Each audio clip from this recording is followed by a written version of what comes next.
I no longer associate my worth or my reward with any particular win or loss.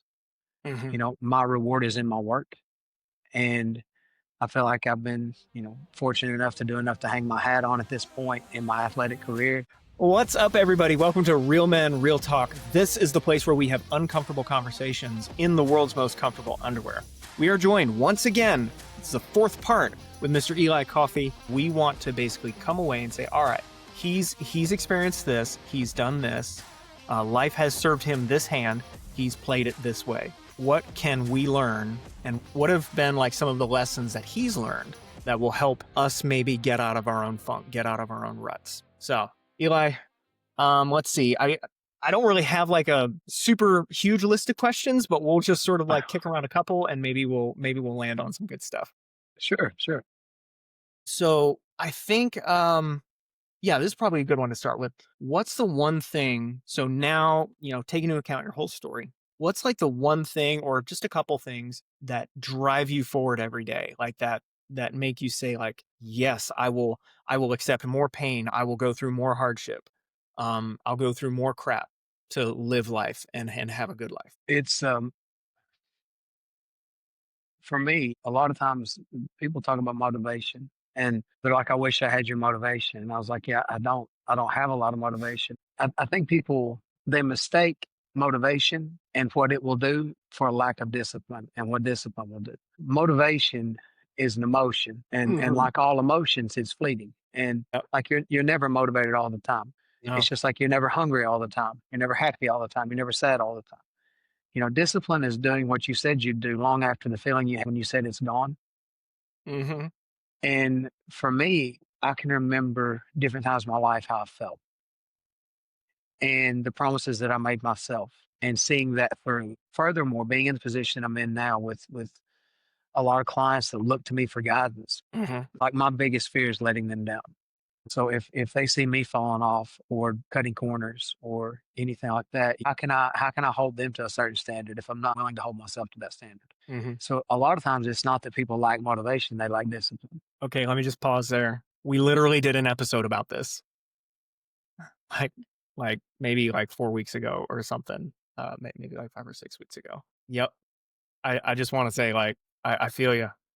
We Yeah, we mistake watching motivational Instagram content or YouTube content, and the way one of our live streamers put it is like it gets you motivated to do nothing. You just sure, scroll to sure. the next one. Well, motivation is an extrinsic factor, right? Like even those videos we're watching, that's not me, that's somebody else telling me. Mm, Or like you yep, put on the right song for a lift or something. Okay, that's yep, yep. that's an extrinsic factor. That's not going to amount to much. That's going to Hmm. fade over time. It has to be intrinsic. For me, it's like, okay, what inside of me is making me willing to do this? Is it because I promised myself I would as a younger man? Is it because I owe this to someone else? Is it because I asked for something and it was put in my life and now I have to make good on the promise I made? There's so many things, but essentially it comes down to, are you going to do what you set out to do? Because it's not always easy. I always thought of bodybuilding and competition prep kind of like locking yourself in a jail cell but getting to hold the key. It's like I could get out of here at any point. I've got the key to get out of this, but I'm going to stay here and I'm going to suffer this out because I want to be the absolute best I can be for this. Hmm. And that's the thing. It's like once you clock in, you don't clock out till the job's done. Hmm. And that's kind of how I see it. And Yeah. and maybe some people will think that's a very hard nosed approach to it. But if you want to be in the top percentage of whatever it is you're doing, it's going to require a great deal of sacrifice. What you want doesn't matter. What are you willing to sacrifice? And for me, the bigger the goal, the bigger the sacrifice. So, Yeah. whatever that may be, and it's different for everybody. And everybody's life is different. Like, I can't just tell all my clients, you need to be in the gym 5 days a week for 2 hours a Yeah. day, all these things. Well, I can't say that to a single mother with 3 kids that have sports, that she works a full time job. No, the route's going to look a little different. But ultimately, what are you doing every day that's getting you closer to that person you want to be? Think of the exact person you want to be and what would he do today? What would he Yeah. do in this That's workout? good. I've heard that thought process. That's a very Yeah. helpful. Like it's just and reverse engineering. It's like, okay, I want to be this guy. yeah, It helps when you have people who are already there, who are actually in your life, like sure, actual physical representations of sure. like the person you want to be. Uh, by the way, guys, shameless plug, like we did a whole series on this, like why you need a mentor, and Oh, it's why men huge. need other men. Yeah, Like this yeah. is why, because you get a physical representation of like, I bet that if I lived next door to you and I saw you going to the gym at whatever time every single day, I would probably go to the gym more often because like, Sure. here's this guy, like I see the physique that he has. I see what he's overcome. I see his attitude. I love it. I want it. Hey, can I come hang out with you? Can I come lift weights with you? No, I can't lift as much as you, but dang it, I'm going to do the best I can and keep the best form I can. So just a shameless plug, guys, like for yourselves, go out and find, like in our case, we're focusing on men. So go out and find men who are living a life that you want to live and do that. Like stick with that guy and you'll find that you probably in a actually short amount of time, you'll find yourself living more like that person. But give it a Yeah, couple years and and it's and amazing. and and chances are you'll add something to him as well, because like Yeah. just because somebody excels in one direction, they may struggle in other directions. That's Yeah. why having that group of people around you makes such a difference, man. I Yeah. always felt like you look at the five people you're around the most in your life, and you'll be the sixth. If that five people are, undesirables, you'll be the sixth. If that five, people are pretty solid individuals, you'll be the sixth. Even if those people's income, becomes higher, so will yours, their work ethic, everything.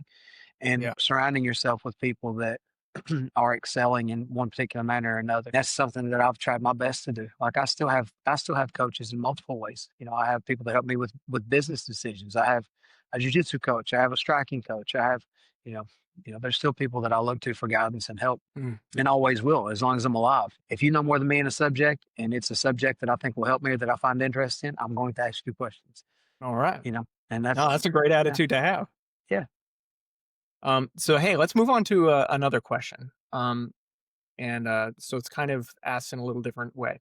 So sure. what's one of the biggest things that holds your clients back? So like you've trained a number of people and you've probably seen like, oh, I see this one common thread between these 30, 50 people. What is that thread that holds people back?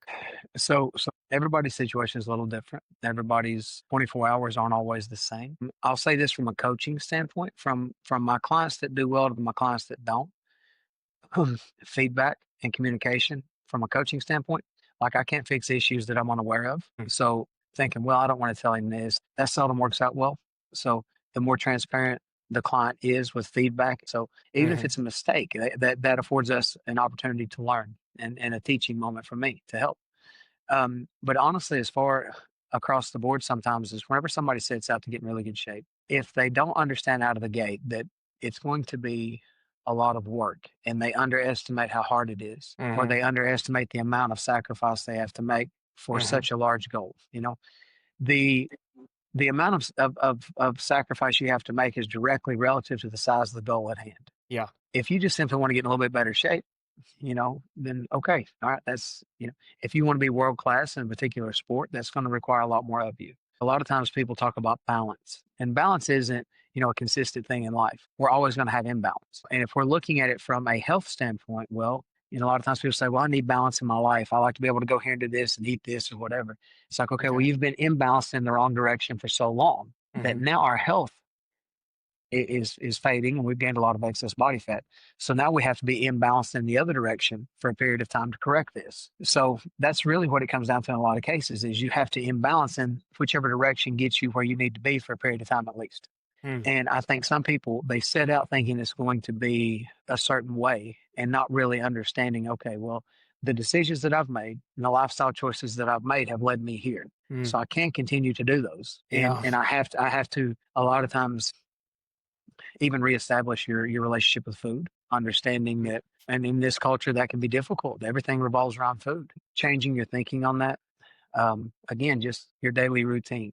And I think sometimes people will greatly overestimate their ability and greatly underestimate the amount of work needed. Mm. Yeah. Like if I do a consultation with somebody and it's like, oh no, man, in high school I did this, this, this, and this. I had a full ride to Bama before I blew my knee out and got my girlfriend pregnant. I had this, this, this, this, and Mhm. all that. And it's like, okay, well, we're in a bad spot now. So this is gonna take a lot of work. But if somebody comes in and they're a little bit more serious about it and they realize what an undertaking it will be, then Mm-hmm. they're being more serious about the plan. I think to sum it up, I think that the thing that holds a lot of people back is not understanding or having a willingness of how big their goals are and what they're willing to, and not understanding too. Okay, you didn't just get out of shape overnight. This has been Yeah. years, so you're not going to get back in overnight. Yeah. So essentially, underestimating the amount of work it's going to require Mm-hmm. and overestimating their ability to hit it. Mm. Yeah. So Okay. sometimes that can be, yeah. Okay. Yeah, I can see that. All right. So moving on to another question, slightly different flavor on kind of the same topic. So say you've got clients and maybe there's some substance abuse in Mhm. there. What's the one thing that like causes people when they're trying to become better and overcome certain bad habits in their life? What's the one thing that like causes them just to like fall off the wagon? Like 100% like they're just gone. So in those cases where someone does have, say, a substance abuse issue with food, that's not talked about enough. Food is the most overused drug and the most underutilized medicine on this planet. Mm, And, you know, our relationship with food can kill us or keep us healthy. Sometimes you have people that may be due to trauma in their early life or in some point in their life have used food as a coping mechanism. And sometimes that can take a bit more help. And I've even had some clients that have had to actually, seek out therapists to discuss that with mm, them and get past. And there's no shame in that at all. I've suggested it for some. Like we all have things we struggle with, right? So, yeah. with that being said, if that's something that they struggle with and it's essentially having a detrimental effect on their life and their health, then that's something that must be addressed. Trying to create and establish new patterns, new lifestyles, new habits in general. I've had I heard someone saying, do you think that obesity is passed down? And I said, no, I do not. But I think that the life habits that led the parents to be obese Mhm. are passed down to the kids that will later make them obese. The same habits of living, the same habits of eating, all Mhm. these things that are a daily thing with their parents, they see, they're subject to, and they Yeah. pass that down. Yeah. There are some genetic traits that can make it more difficult to lose weight, but essentially, on the simplest form, excess consumption of food is the only thing that's going to make you gain weight. Some things make that number a little less, some things make that number a little more. But on the simplest level, that's really what it comes down to. And the lifestyle traits and the habits that tend to make our parents out of shape, obese, whatever, if they pass those down to their children, they're gonna head down the same road. Mhm. So sometimes it can be as simple as, simple doesn't always mean easy, Yeah. but it can be a matter of breaking those, habits and reestablishing your relationship with food and your understanding of, okay, I don't have to have all this now. That food will be there later. Mhm. But Okay. in the same concept with any substance abuse issue, if that's not addressed, everything else is going to suffer. So it's kind of this idea of like the thing that like makes clients like fall off the wagon is not addressing the underlying issues Absolutely. that lead to either substance abuse, food abuse. You even from an athletic standpoint, say somebody wants to start prep for something. If they're not in a good spot in their life, undertaking this prep that's going to require a great deal more sacrifice of you is not going to make the stress in your life easier. Mm, It's yeah. going to add to that. So being Yeah. mindful of those things and honestly, trying to be as objective with yourself as possible. Mm, And that's where a coach can help a great deal is it's hard to be objective with ourselves sometimes. We're subject to our wants, our needs, our desires, our yeah. fears, everything. So having somebody that can give an objective outlook on that for you and Yeah. discuss things in an objective manner can be such a help. That's that thing that the Bible talks about where it's like, don't think of yourself more highly than you ought, but rather look at yourselves in sober judgment. Like 100%. Yeah, I just let's just have an honest view of who we are, where we are, and what our challenges are, and let's not kid ourselves. Like it's not benefiting you to fool yourself, to lie to yourself. Like absolutely not. that doesn't No, work. It might make you feel better in short term, but for your life itself, it's just not going to help. for sure. Yeah. So, all right, let's zoom out a little bit. Tell me about the services you offer, what you're doing, what are your plans on the horizon? Yeah, just want to hear what's going on. What's going on in the world of Eli Coffey that's like what are you cooking up? So for me, I've been afforded a second chance to continue doing what I love. And, my life has kind of came full circle at this point. I have, been, you know, blessed to be in a situation where I've had a lot of my joint issues corrected. Hmm. Um, and that has allowed me to continue doing things that I really enjoy. I've been able to grapple a lot more lately. I'm back to lifting weights and I can start to build muscle again and continue to Hmm. improve. I'm working with a lot of wonderful clients that push me. And so I'm very, very thankful. I'm extremely blessed. And it's something I prayed for years. So now it's here. And I feel like I have to make the most of it. Without tipping my hand too much, I'll compete at something, with, the joint issues that I've had and a lot of people reaching out to me that were fearful of addressing theirs. I want to try and, continue to be a source of motivation for them and try and show them that, it is possible. So Hmm. I feel like I owe it to them. And I no longer associate my worth or my reward with any particular win or loss. Hmm. My reward is in my work. And I feel like I've been, fortunate enough to do enough to hang my hat on at this point in my athletic Hmm. career.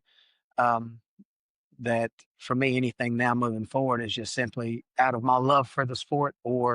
And don't get me wrong, nobody wants to lose. I don't want to lose, and I'll work my ass off to make sure that I don't.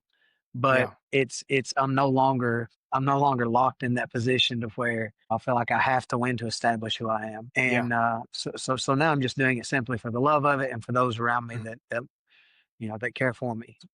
Back to that intrinsic thing we talked about earlier. Like I'm just Mhm. I'm just happy to do what I enjoy doing now, Yeah. Now and that being sounds a able lot to. like the theme that I hear from there's this group of guys that I do some coaching with. And one of their themes is like nothing to hide, nothing to prove, nothing to fear. Yeah, Like like you got nothing to prove. Like yeah, you're just doing it because you love that's it. right. And Yeah, and that's a good place to be. And I feel like as a younger man, like we do, I think for our own self, we have to do enough to be proud of our ability and reach some level of achievement to have confidence in our ability and so on. But at this point in my life, I just turned 40 yesterday, and so nice. I've been very blessed. And so for me, man, just continuing to work with clients and Hmm. give them my all. This past month I've been in multiple states, multiple cities with clients. Being there for them Hmm. to compete. Later this month I'll be in Las Vegas for the CJI. Probably the biggest jiu-jitsu event of this year Okay. with clients that I coach. It'll be inside of it, and so I'm extremely excited for the coming months and years with my clients and Yeah. to be a part of that, and then myself to try and get my feet wet again in some sort with competition of whatever that may entail. So, but All right. just yeah, Well, cool. So just as a closing, tell us like where can look you up, see what services you offer. Maybe if you're comfortable with it, yeah, sharing where the gym is. yeah, for sure. I know some people don't like that, but yeah, whatever you Yes. want to talk about, that's like, hey, this is what I'm doing. Here's where I am. Throw it out there. So you can reach me at elicoffeecoaching.com. Okay. And you can, if you're interested in services there, you can fill out a brief questionnaire and um, I'll get back with you via email. You can find me on Instagram at Eli Coffee _ And then my gym is actually located in Somerset, Kentucky. So if you're in the southeast area of Kentucky or northeast area of Tennessee, and, you have to come check it out, or even in town from wherever, you're always, we're, Yeah. we're glad to have anybody come by. Yeah. Well, I'm actually supposed to be hunting up there this hunting season. So well, yeah, like that's about an hour-ish away from where I'm gonna be. So I Yeah. might drop in. Hey, come by Yeah. anytime. Cool, man. Well, it's been an absolute pleasure to have you on, Eli. Seriously, like Thank you, sir. I love your story, and I think it will be such an encouragement to the people back at home because we can get caught in our own worlds with our own problems. It's a very common thing, but to hear somebody else's struggles and to hear what they've had to overcome to be who they are. I think it's like C.S. Lewis who does the quote of friendships happen when somebody tells a story and then somebody else says, "Wait a minute, you too? Yeah, I thought I was the only one." sure. Men, you're not alone in this world. Like there's people out there who care. So go out there, find those people. I mean, YouTube videos can help. These kind of videos can help, but it means nothing if you don't go out there, find friends, find mentors, find people to pour into you like Eli had. and that got him to where he is today. Yeah, I don't think anyone is self-made. No, No, I used to think that. I used to think did people were too. self-made. No, not anymore.